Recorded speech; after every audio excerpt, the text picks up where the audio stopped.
Informative, engaging, empowering. You're listening to the VA Radio. Keep it light. Monday morning, coffee's brewing strong. Got my headphones on, hope nothing goes wrong. News and tips coming through the stream. Productivity, high chasing that dream. In the dusty buzz, lighting up the sky. New trends rising, can't let them pass by. Personality development, that's the key. Unlocking doors to where you wanna be. Turn it up, yeah, elevate the airways. Feel the vibe, let it brighten up your days. On the ride, keeping thoughts light and free. It's the VA Radio, where you wanna be.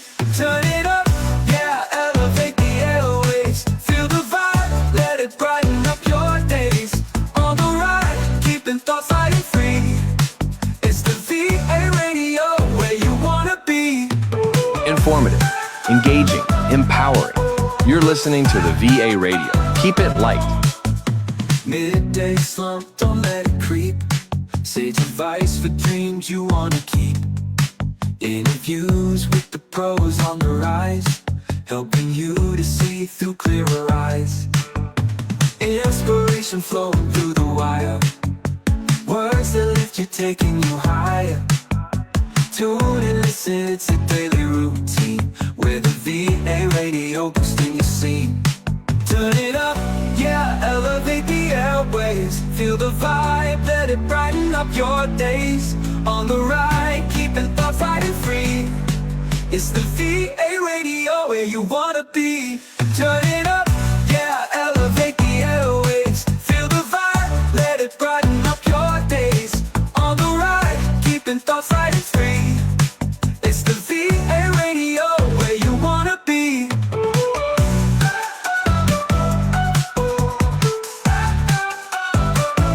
it up, radio, where you wanna be. Monday morning, coffee's brewing strong. Got my headphones on, hope nothing goes wrong. Where the VA Radio boosting your scene. It's the VA Radio, where you wanna be. Informative, engaging, empowering. You're listening to the VA Radio. Keep it light. VA Radio, where you wanna be. Welcome to the VA Radio Blueprint. Dive into the world of virtual assistants and freelancing. We bring in agency owners, business leaders, directors, and managers to share their stories, challenges, and the winning strategies behind building successful teams. Now let's dive into today's show with your host.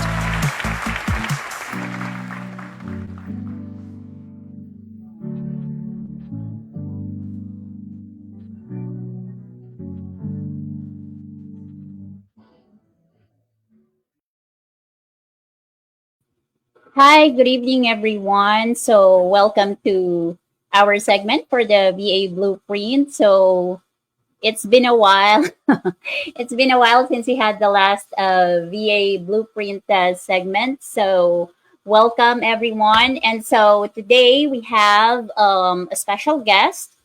He is the CEO and the co founder for Sync VA. We have today Sir Neil Jaka. So he's been a VA for 6 years, and his niche is on bookkeeping and real estate. So let's welcome him, Sir Neil Jaka from Sync VA. Hi, Sir Neil. Hi. Good morning. Can I say good morning? Good morning, good evening. So, Sir Neil, so welcome to our segment of VA Blueprint. So maybe we could start with, just introduce yourself and about your VA journey, how you started, and what you're currently doing right now. So just to give a background to those who are watching tonight. Yes. Well, I actually started as a call center agent. So I started working in Cebu for 5 years. And then after that, I became a freelancer. So my first client was actually not in bookkeeping. But when I was in Cebu, my task, my more like I was in a accounting software. That was my account. So, but my first client when I became a VA was in a real estate. So, my client actually siya yung nagturo sa akin on how to become a real estate VA. And then, yun, after that, nag-apply ako sa ibang mga client to, to add another client. And then, yun, marami na akong natutunan na umabot pa ako ng SEO. And then, pumunta ako sa merong mga general admin na mga VA. So, up until right now, actually, unemployed. Not really unemployed, but I'm managing a team, coaches who are actually helping other aspiring VAs para ma-start ang career nila to become a virtual assistant. So, yep. All right. So thank you for sharing that, Sir Neil. So, hi Arl and hi Ned. So good evening and thank you for joining us tonight. So, you used to work sa call center, right? Yes. So, how did you know that, or what prompted you to shift into a VA path? And ano yung mga naging challenge natin in finding our first client? Ano yung mga steps na ginawa natin to help us equip to land our first client? So probably some of us aspiring VAs or yung mga current VAs right now, so they might want to hear those best practices that you've done on your own. Yeah. So actually, the funny thing is during sa time namin I think that was way back 2018. So hindi pa ganun kasikat si virtual assistant that time. Meron ng mga virtual assistant but hindi pa ganun ka trending katulad ngayon. Right. During that time, there was an agent na tawag niyan, parang meron siyang client while he was taking calls. So, sinabi ko na, anong ginagawa mo? Sabi niya, meron na daw siyang client as a virtual assistant. So, I shrug it off. Sabi ko, wala yan. Parang, tawag yan, baka sideline lang niya. However, when my girlfriend, which is my wife right now, resigned sa call center, naging virtual assistant siya. So, sabi ko sa kanya na, can you live with that? Na sabi kasi that time na maliit daw yung sweldo ng virtual assistant. Mm-hmm. During that time. So, sabi ko, kaya mo bang mabuhay using as a virtual assistant? And then after a couple of months, parang medyo malaki na yung sweldo niya kaysa sa because that time I was already a team leader. So sabi ko na medyo malaki na. So I decided, sige nga, I will try as a virtual assistant. So first is hindi siya madali that time. 2018, hindi siya madali kasi di ko alam kung saan ako mag-a-apply. During that time, kasi again, hindi siya trending, wala pang mga website, di ko pa alam. So, hindi ko alam kung saan mag-a-apply. Luckily, my wife told me na, how about train as an SEO and then pwede kang maging VA ng client niya. Sabi ko, okay, sige. Trinay ko and then dun na pumasok actually I'm very thankful kay OLJ, si onlinejobs.ph. So dun ko nalaman na pwede pala akong mag-apply as a bookkeeper kasi meron akong previous history as a bookkeeper sa account namin sa Cebu. So doon, nag-apply ako and then it was not easy also kasi marami gusto nila na meron ng experience working sa ganito, ganyan. But my work was only call center, parang nagsumasagot lang ng mga question.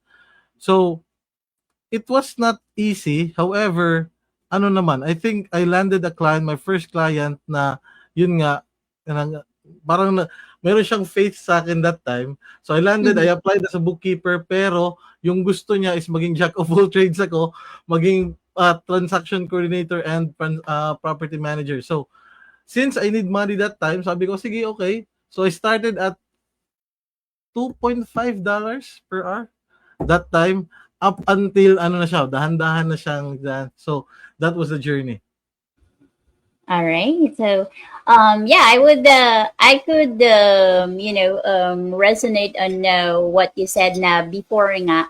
Before I proceed, let me just say hi to Sam and to Angel. So thank you for joining us tonight. So I could resonate on what you said that before nga, yung virtual assistants or, freelancing is something na hindi pa talaga siya known to many people. Even I think that was many years ago. I knew about it because may mga workmate ako that they said that they're gonna be freelancing at home.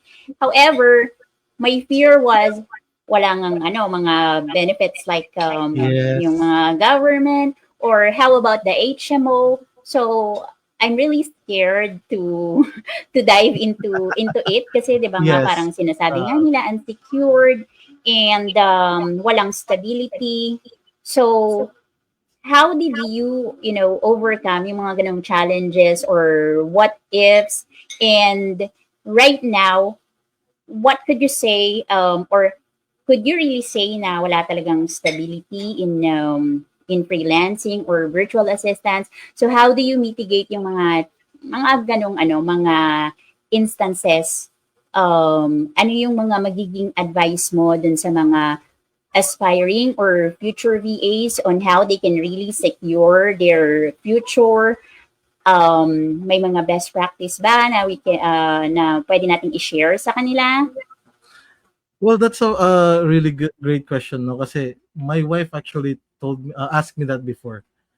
Sabi ko, sabi niya na walang dito sa because we're both teacher eh.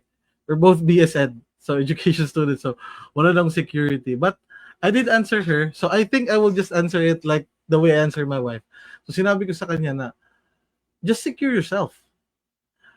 To be honest, right now, being a virtual assistant is, right now malaki ang sweldo ngayon na sa virtual assistant.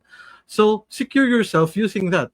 Get some ikaw mismo ang kumuha ng tawag yan ng Medicare, ano tawag yan, yung mga medical chuchu. Mga HMO, marami nag-o-offer ngayon for freelancers. Yes. So ikaw kumuha mismo niyan. Kung gusto mo kumuha ng tawag niyan, kung gusto mo kumuha ng let's say like ng mga Sun Life, Pro Life ganyan, kumuha ka din. So you can make yourself stable if ever, let's say, because you can earn here in virtual assistant. You can earn. So with all those earnings, make it gawin mo siya para maging stable ka.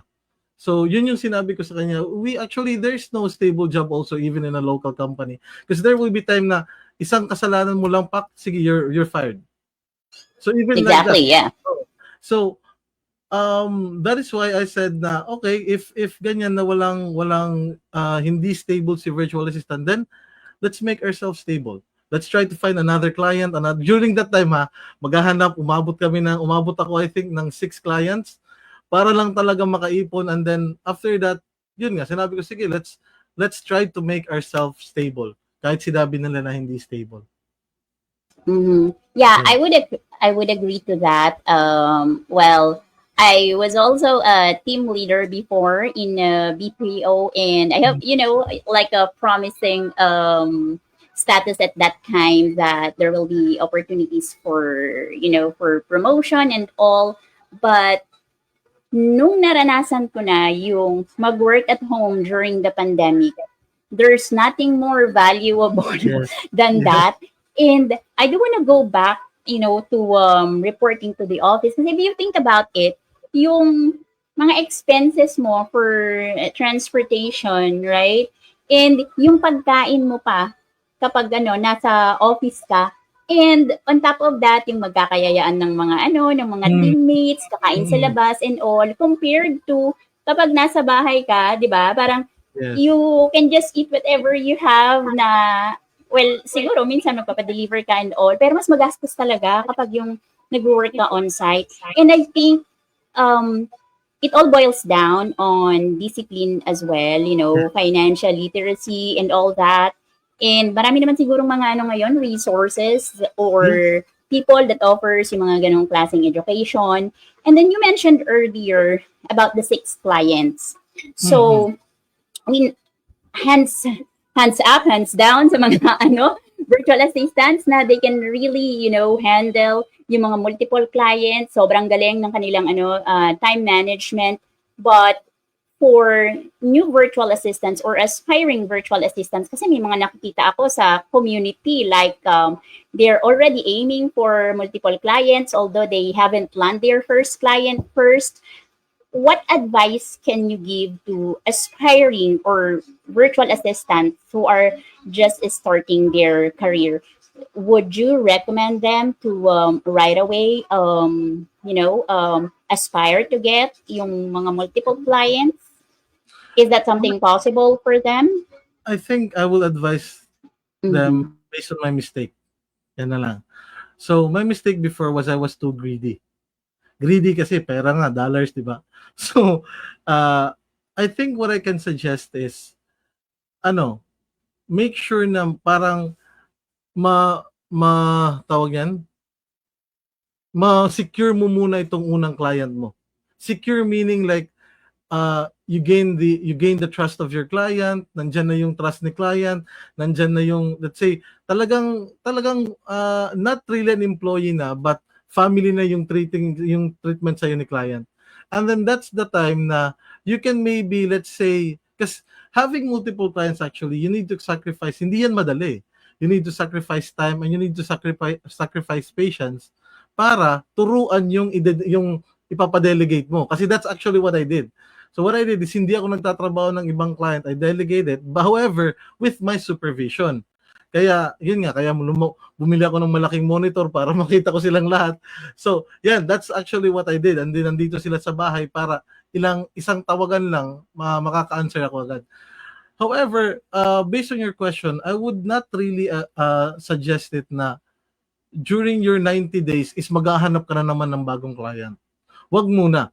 Be stable muna sa isang job mo. Let's say, give it 6 months na kaya mo ng lahat yung ins and outs niyan, kaya mo na wala ka ng maraming questions, you can work on your own. Kahit wala si client, you can work on your own. And that's the time that maybe you can think of having another client. Again, if you can teach what you're doing to another person, I believe that's the best time.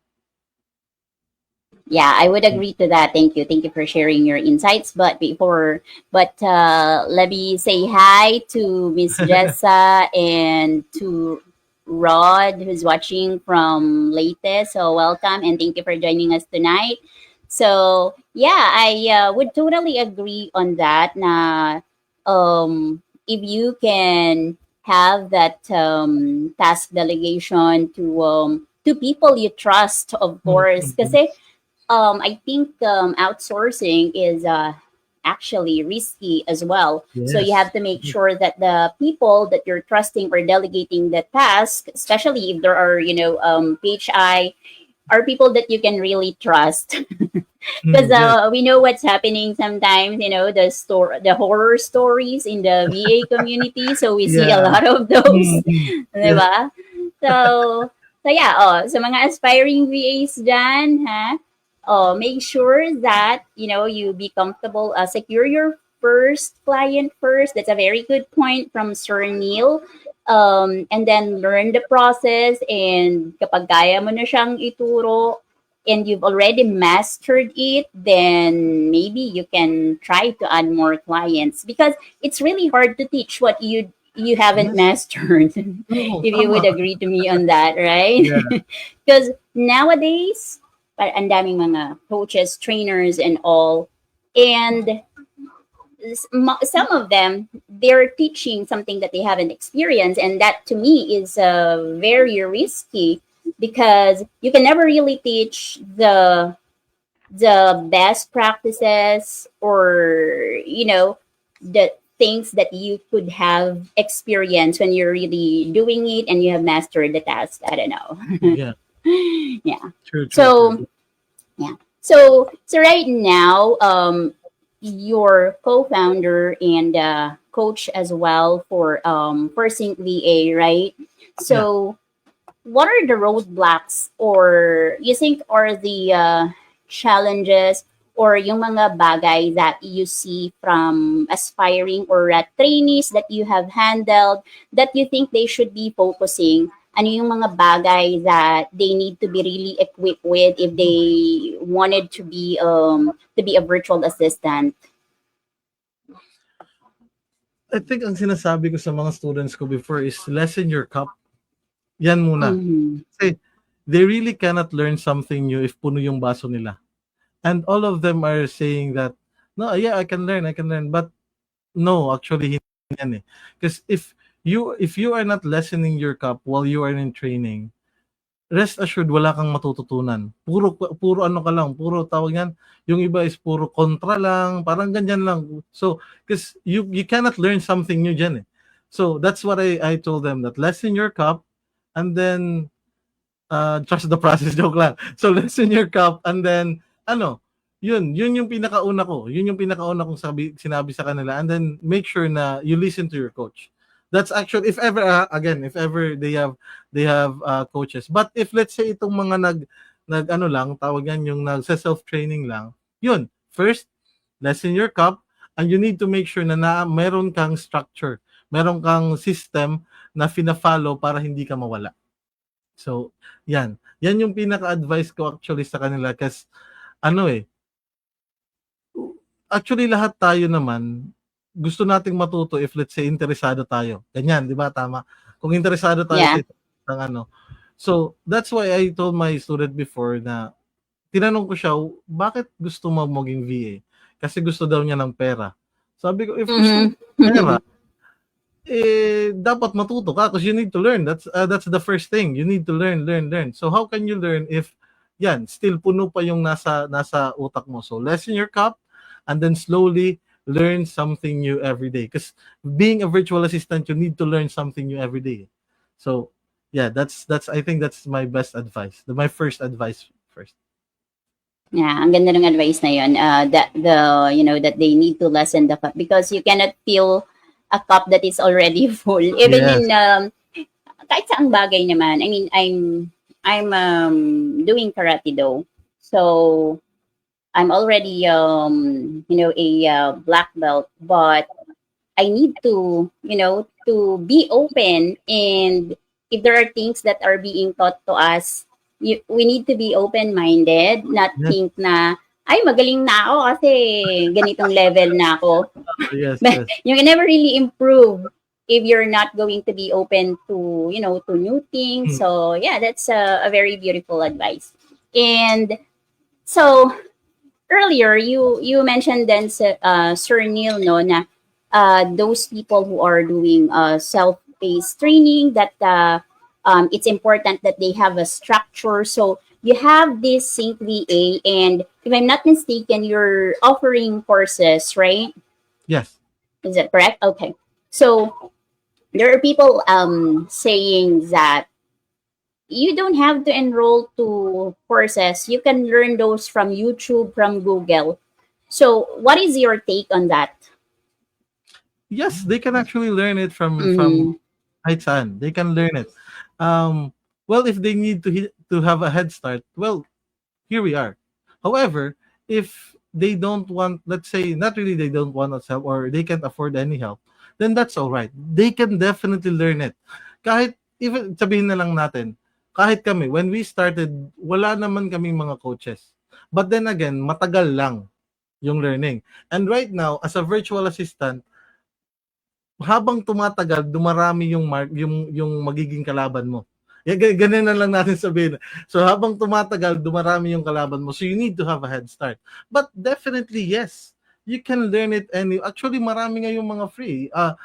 Even actually, kung ako na lang, natuto kong mag-AI, not really like in a course, but sa YouTube. Yan. Diyan ako natuto mag-AI. And I can say there's no wrong on that. That's actually a best thing kasi magiging resourceful ka. The only problem is there might be a time na baka mawala ka kasi walang may nagpupush sa'yo. Walang may nagsasabi na ito na yung next. Ikaw, it really depends sa pacing mo na, sige, mamaya na lang ako. Parang nandyan papasok sa si time management, si tawag niyan, si being resourceful, dyan papasok si organization kasi kailangan mong i-organize yung mga papanoorin mo, and then time management ka para hindi ka mag-procrastinate. And then yun, hanapin mo pa before yan, hanapin mo pa yung mga videos na kailangan mo talagang panoorin. So, again, if you don't have those skills, unfortunately, mahihirapan ka if you go self-training. But then again, as what I answered a while ago, yes, they can definitely learn it on YouTube or any other platform. Meron nga lang mga bots. However, being actually sa courses, there's also some bots eh. Example, meron kami, kasi yung iba sinasabi daw na if meron kang trainer, trainer is magiging ano ka daw, tawag niyan, yung aasa ka na lang always. Yung aasa ka na lang always. But Dependent. yan yung tinanggal actually ni Sync. That's actually, tatanggalin yan ni Sync na hindi ka magiging independent sa coach mo. So, yan. Yeah. Okay. So yeah, thank you for that clarity on that thought. Well, for me naman, I would also agree on that na both are okay. So if you're a person na talagang sobrang matyaga ka, you could organize things and you can streamline your own process. So okay yan yung self-paced. However, right now, sa sobrang daming information, you don't know where to start, kung ano ba talaga yung kailangan aralin. I mean, when I love doing DIY, so I would rather do things myself than paying, of course. So, siguro ganun yung mga nanay diyan, no? Na mahilig tayo mag DIY para mas makatipid tayo. I did that myself when I'm starting as a VA. And ang dami kong pinanood ng mga YouTube and all. Siguro for a matter of 1 year, and I'm always telling myself that I want to be a VA. Pero 1 year na akong self-pacing.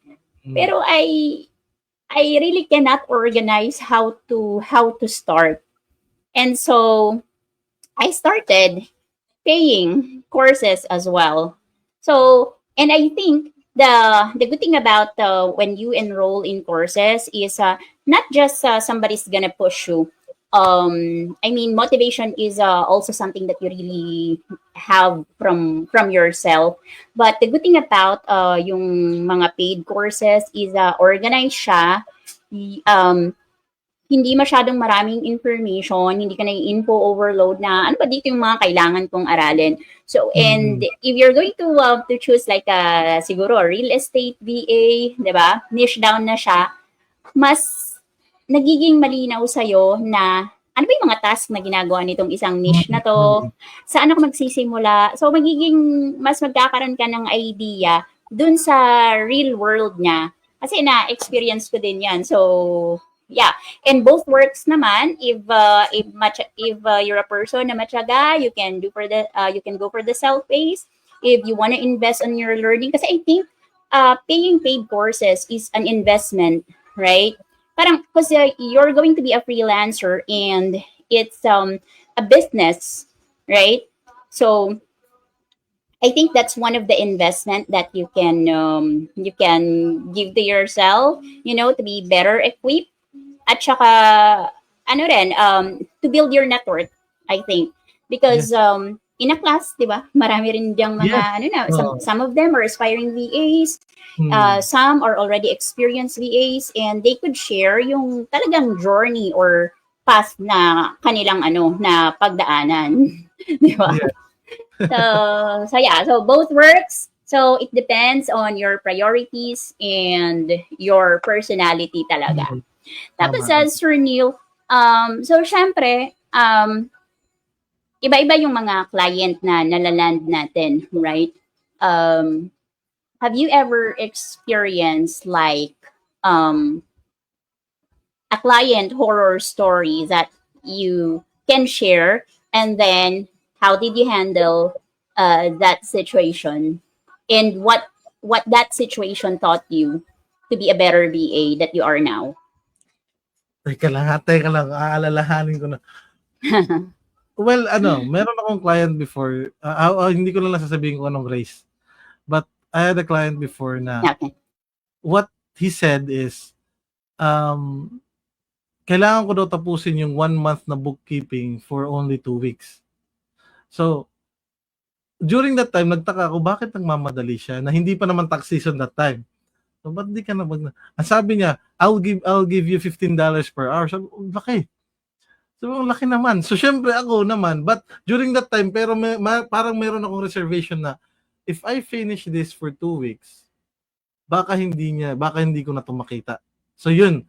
So, after nun, trinay ko lang, sige, natapos ko siya for, I think, hindi siya umabot ng 2 weeks. Natapos ko siya, pero nilagay ko siya sa offline.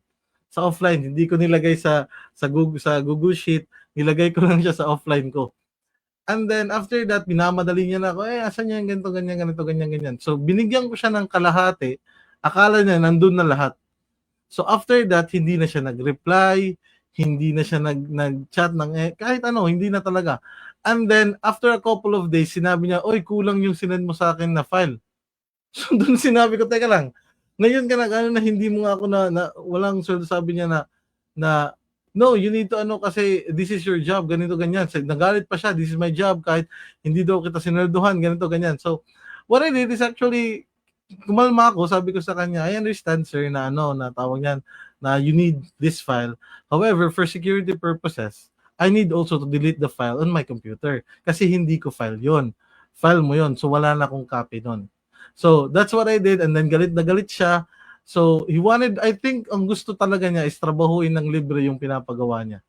So, that was the, sabi ko, okay. Maraming ganun eh. Meron din ako one time na malaki din yung rate. Tapos, after a project na natapos ko sa kanya, hindi na rin nag-reply. Sabi ko, okay, meron pala talagang mga ganun ng mga tao. So, yeah. So, nang ghosting na si client. Yes. So, and that really happens, di ba? So, so with that experience, Sir Neil, ano yung mga red flags na tingin mo that you can share, lalo na dun sa mga, aspiring VAs pa lang? Well, kung pinapagmadali ka sa isang trabaho na let's say, makikita mo kasi if you're already experienced, makikita mo yung trabaho if this is for a month or 2 weeks or ganito ganyan. But if you cannot see that, let's say bago ka pa lang, and you cannot see that, I think the red flag is yung meron kasing iba na parang binibigyan ka ng malaking rate para trabahuin mo yung parang tawag niya overpromising yung rate, yung ganyan. So maybe ask yourself na put your shoe as the manager, bibigyan ko kaya ang VA ko ng ganitong rate if akong nasa shoe niya, ganyan. Other red flags on my part is hindi ko siya, to be honest, I really do apologize. Hindi ko siya ma-explain kasi more on mafe-feel mo sa chat yan eh. Sa chat or sa may something. Yes, may something na parang multo to . So yung parang ganun na parang pinapansin ka lang kung gusto niyang pamadaliin or pabilisin yung task mo, yung ganyan. So wala siyang sa'yo, parang walang pake, gusto niya lang yung task, and then after that is, basta mafe-feel mo yan, sorry kung hindi ko talaga ma-explain na, mafe-feel mo yan during sa conversation yung dalawa ni client mo. So, yes. Okay, so siguro if you feel uncomfortable and maybe when someone is promising too good to be true, like yes, the $15. Yes, yan. So, yan. Iba na. So yun yung mga wag tayong masyadong ma-excite sa mga masyadong mga too good to be true na promises. So hi Coach Nicole and Jans, thank you for joining us tonight. So was there ever a time that you feel like you want to give up on freelancing, and how did you bounce back? Ano yung parang apart from that experience, are there any other, mga experience that you feel like ayoko na mag-freelancing? Actually, maraming beses eh. Every year, I will be honest. Ayoko na maging virtual assistant. That's my every year. Kasi being a virtual assistant, nakakaburyong. Ewan ko, sakto ba? Naintindihan yung buryong, yung parang nasa bahay ka lang. Yung nakaka-bore kasi, syempre, wala ka namang ibang kausap, di ba? Mag-isa ka lang. Tama. And then, sa mga ano diyan, sa mga father diyan, merong times din na yung tawag niyan, yung gusto natin umalis lang. Yung more on pahangin lang ganyan. But we cannot do that kasi yung duty natin is from, let's say, 9 p.m. to 6 a.m. and then matutulog ka, let's say 6 hours, anong oras ka na magigising, or 8 hours. So, yun, maraming beses ako every year sinasabi ko sa asawa ko na ayoko na mag-VA, gusto ko na mag-local work, gusto ko na mag-business, ganyan. So, I think I bounced back before kasi prangkahan na lang na usapan, may pera kasi. Yan, may pera, and I want to make my daughter na yung mabuhay siya, parang maka-provide ako sa kanilang dalawa. Yung may scam nila ako palagi. Yung mga ganyan, na okay lang ako, at least family ko naman nag-scam sa akin yan. So I think that was my goal na sige, babalik ako, I will apply again, maghahanap ako ng another client para again another earning. However, on my part, medyo different siya kasi hindi naman sa pagbraga. Even though kasi magsabihin natin na sige hindi ako mag-work, meron kasi akong passive income from my delegation. So parang may pumapasok din sa akin na money even though na but not really na ako yung nagtatrabaho. So yun, parang lumabas na ayoko na talagang magtrabaho ganito ganyan kasi parang na-burnout na ako, ayoko na ng mga tawag yan, yung ayoko na magtrabaho ng gabi. Then yun, sabi ko na I cannot do because hindi pwede na mag-slack off lang din ako because I need to feed, I need to feed my family. So, yun ang ginawa ko, naghanap ulit, nag-learn ulit kasi medyo na, tawag yan yung na, medyo napurol na yung ano natin, so nag-learn. And then doon, naghanap na ulit ng client. Up until, andito na, ayun na nga, na-create na si Sync. So, yun na, medyo nag-focus na talaga sa Sync at hindi na naghanap ng client. Okay. Yeah, thanks. So, I think from what you said, the thing here for us to, to bounce back. So, syempre naman, lahat naman tayo nakaka-experience ng gano'n na at some point na parang nabu-burn out tayo. So, ano tayo, tawag dito, find our purpose. No? Sa case mo kasi, your purpose is to provide a comfortable life and to provide for your kids, which is really, our number one thing. Tapos siguro good thing then if you would agree to me na really take that time to to go out para maarawan tayo. 'Di ba? Maarawan kahit konting lakad na 15 to 30 minutes kasi totoo siya. Because there was a time na hindi ako nakakalabas ng bahay. And I feel so weak na parang, ang buhay ko na lang ba ay work, and it stressed me out. Parang ang hirap i-manage ng day-to-day tasks. But when I started going out again, naaarawan ka, kahit yung simpleng pupunta ka lang sa palengke para bumili ng ng pangluto ng ulam, it helps. Kahit 15 to 30 minutes lang. So for those watching, that's a tip that we can share to you, no? Labas-labas din pa. Oo, labas-labas din para maarawan. Tapos siguro, try to connect with people din, no? Kasi and then join a community, 'di ba? Ng mga VAs kasi wala naman tayong ka-teammate like before. I'm from BPO also. Na, it's still fun din yung meron kang ibang nakakausap na maikukwento mo yung about work. Pero dito, it's just you and your other half on that matter, diba? Parang masyadong secluded na, okay, dito kayo sa bahay, work pa rin yung pinag-uusapan nyo. So sometimes you really need to connect with the good people na, alam mo yon, who shares the same passion with us. So there are VA communities na that we can join, which is also something na I think na pwede mong, or for starters, kapag if they join trainings, di ba? There are communities that you have as one of the part of the program. So is that something that you have as well with the Sync VA? You have that community of VAs. and where they can, share about learnings and experience dun sa mga niche nila. Well, the good thing about Sync is ano siya eh. Our community is actually on tawag yan, nasa Facebook kami or nasa Messenger kami. So all of our students are actually connected sa coaches, always connected sa mga teammate nila. So if ever may naha-hire na isa, automatic yung iba is paano mo ginawa yan? Paano ganito ganito? So every day kahit actually yung namali ko lang is ginamit ko yung personal Facebook ko kasi kung personal Facebook makikita mo yung lahat every day punong-puno yung messenger na ito na yung nangyari sa akin ganyan. So I think we build that community in parang sa Sync na we can easily talk to each other right away. Kahit anong oras makakausap mo yung coaches mo, makakausap mo kami, makakausap mo yung tawag niyan, yung kasi dalawa yung coaches namin dito sa makakausap mo silang lahat. Even though anong oras yan, kahit madaling araw or kahit at as long as gising sila yung mga coaches. So kahit yung mga trainees is nag-uusap din sila like, hey, ito yung ginawa ko, ito yung tawag yan, ito yung in-applyan ko, ito yung link, ganyan.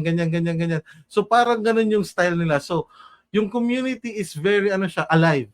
That's why yun yung isang namin is alive yung community na every now and then may communication talaga. All right. So, thank you. Meron ditong sabi ni Angel, she preferred to be surrounded by cats and farm animals. Yeah, I know a lot of people that, being with the cats and dogs, Yes. really help on their day-to-day, on their day-to-day, no? I mean, it's a very good way as well to distress. So, so thank you, Angel, for sharing that. Tsaka, sino pa ba si Jello? So, thank you for watching us tonight. So, now let's dive into the transition from being a VA to now being one of the coaches and co-founder of Sync VA. So, how did the idea of a training hub or being you're an agency as well, if I'm not mistaken? Okay, so a training hub and an agency come about. Is this something that you already joined, existing na ba sila when you joined them, or you're part of the planning when they are starting? Okay. So here's the thing. Actually, how can I say this? Let me start this. Sync2V actually started with a failure. Failure talaga. Not really yung failure but we started with kasi yung pinakauna talaga namin ni John Ray, which is my partner. Ang pinakauna namin before was I asked him before na John, kasi I'm an education student, sabi ko, what if mag-train tayo ng ganito ganyan? Sabi niya, during that time is we are not so sure kasi marami kaming kalaban sa market. So, sinag-off namin yung idea to train. So, we started agency. Nag-start kami ng agency. Unfortunately, during that time, wala talagang may nag-reply. So, yun, talagang fail kami dun. Gumasto kami, we invested. So, gumasto kami up until may nag-contact kay John Ray, this specific woman. So parang naawa siya and then sabi niya kasi Tiel yung name niya sa akin kasi he was my agent before. Sabi niya, Tiel, sige mag-start tayo ng training. Sabi ko, sige pa, kung if that's what you want, sige, start kami ng training. So, dun, nag-start si Sync more on like kami lang talagang dalawa na ako yung nagte-train, siya yung nagma-market.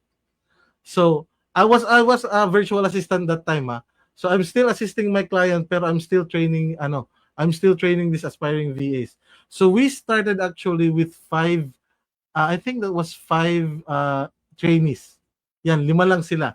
So again, the show must go on. So namin yun for 5 students. We did it for a month and it was successful. So doon, pumasok na, gunting-gunti na nag-grow si Sync. So up until ngayon, ewan ko, di ko na actually kilala yung ibang employees na.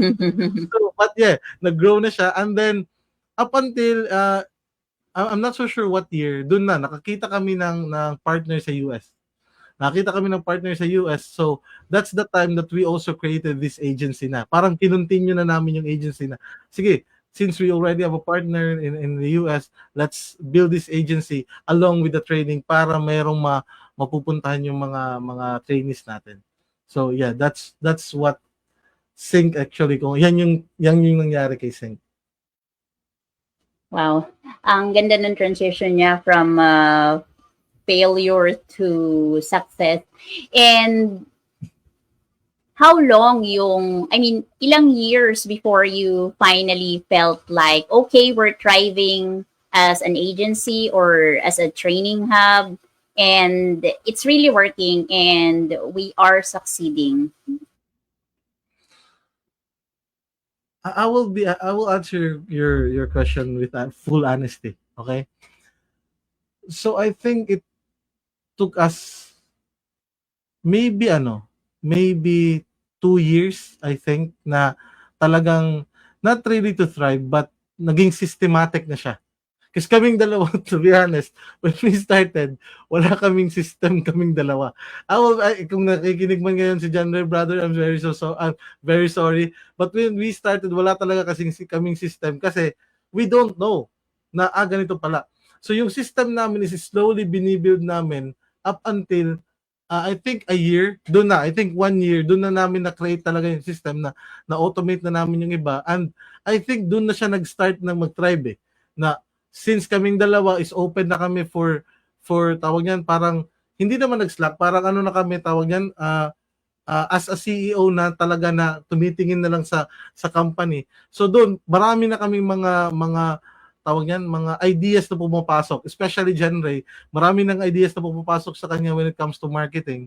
So doon na talaga nag-thrive. So I think after a year when we really build our system, doon pa lang kami slowly nasabi na sige, medyo Sync can Sync can really battle in this sa tawag niyan sa battlefield. So yan, dun I think a year or I think yes, a year. Okay, so ano din talaga, yung important that we just don't give up, no? When Yes. we experience failure. Kasi Yeah. darating din yung time that we can surpass those challenges, and maybe success is just along the way. Yeah. So I think yeah. redirect kami ni God. Redirect kami na wag muna kayong mag-agency, tulungan niyo muna tong mga tao na how to become a VA. So I think yun yung redirection sa amin. Sige, dito muna kayong dalawa, wag muna kayong magmadali, dito muna kayo, help them, and then once you help a lot of people, sige, bibigyan ko na lang kayo kung anong gusto nyo. So I think that was a very very amazing na redirection na nangyari sa Sync. And up until now, actually, kahit pinag-usapan namin ni John Ray, parang yun yung pinaka-the best talaga na redirection sa buhay namin ni John Ray. To teach other people and hindi muna parang hindi sa agency. Kasi sa agencies, meron ng mga skill yung makukuha namin . However, here are some people na parang struggling, but how can we help them? So parang yun yung talagang, pinaka-the best na redirection na nangyari talaga sa amin. Yeah, I agree. And there's really nothing like the fulfillment that you get from, teaching people and helping them to be equipped to be able to compete dito sa market na to. Especially yung mga no experience, aspiring VAs, but they are really passionate. They really wanted to have that opportunity to work at home and spend more time with family. So, ang sarap ng feeling that, you help those people to be ready and to be confident na to be in a competitive market ng virtual assistants. So right now, Sir Neil, so what are the you can tell our viewers and listeners ano yung mga courses that you offer with Sync VA, so that if they will be interested, they Yes. can contact you for those different niches. Yeah, actually, Sync2V offers bookkeeping virtual assistant, real estate virtual assistant, and medical virtual assistant. So, that's actually our na we train people na wala talagang experience. So, if ever you're interested in learning to become a bookkeeper, real estate VA, medical VA, just contact us, message us. Rest assured, we have our friendly and lovely admin who can definitely help them along the way. Okay. So, what are the best channels that they can get in touch with you? Is it just through Facebook, or they have a website? We have a website that is sync2va.com, but not really all actually is So I would suggest na lang na sa Facebook, which is our Facebook page, Sync2VA, Sync2VA Real Estate VA, and Sync2VA Medical VA. So yan yung tatlong pages namin. Okay, so yun yung mga pages natin, no, that you can visit if you're interested to enroll in one of the courses of Sync VA. So yeah, any last advice that you can share to our aspiring and our existing VAs? For aspiring VAs is, huwag kayong matakot matuto. Yan na lang. Huwag kayong maging afraid to learn something new, because that's important ngayon. If you want money, kung gusto mo ng pera, kailangan mo din ng disiplina. So meaning disiplina when it comes to learning things, when it comes to managing your time, communication skills. So yan yung mga skill na dapat muna natin meron tayo before we actually jump as a virtual assistant. Communication skill, management skill, and organizational skills. Kasi mahihirapan ka kung wala kang skill na yan. For sa mga virtual assistant naman na, is value your client. And then don't burn bridges. Kasi mahirap na yan if ever mag-burn ka ng bridges sa mga iba't ibang mong client, mahirap mo na yung balikan. So again, I believe that's it lang. Sa mga VA na please don't burn any bridges. Hindi natin alam kung kailan mo bababalikan yung client mo. So, yeah, that's totally agree on that. So, may question pala last na, Sir Neil. Why is it called Sync VA? Is there a specific meaning behind that? Yes, Sync2VA is actually syncing the VA to your client. So yeah, very brilliant. Syncing virtual assistant to the client. So that's why Sync2VA. Dalawa, si client tsaka number 2 yan sa gitna eh. Si client at tsaka si VA sinisync into one. Okay, ganda pala ng meaning niya, no, ng Sync2VA. Buti na itanong ni Ray. So, we would like to thank you, Sir Neil, for really spending that time to talk to us and to share your journey with our aspiring VA. So, it's really an honor to have you here. And so, sa mga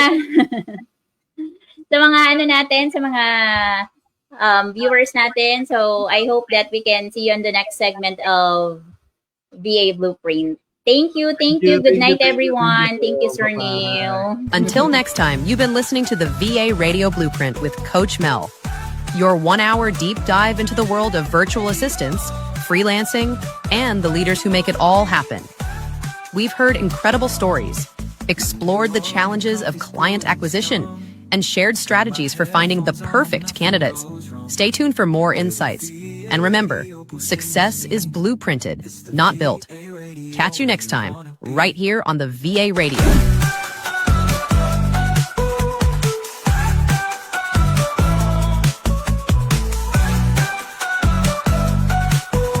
VA Radio, where you wanna be.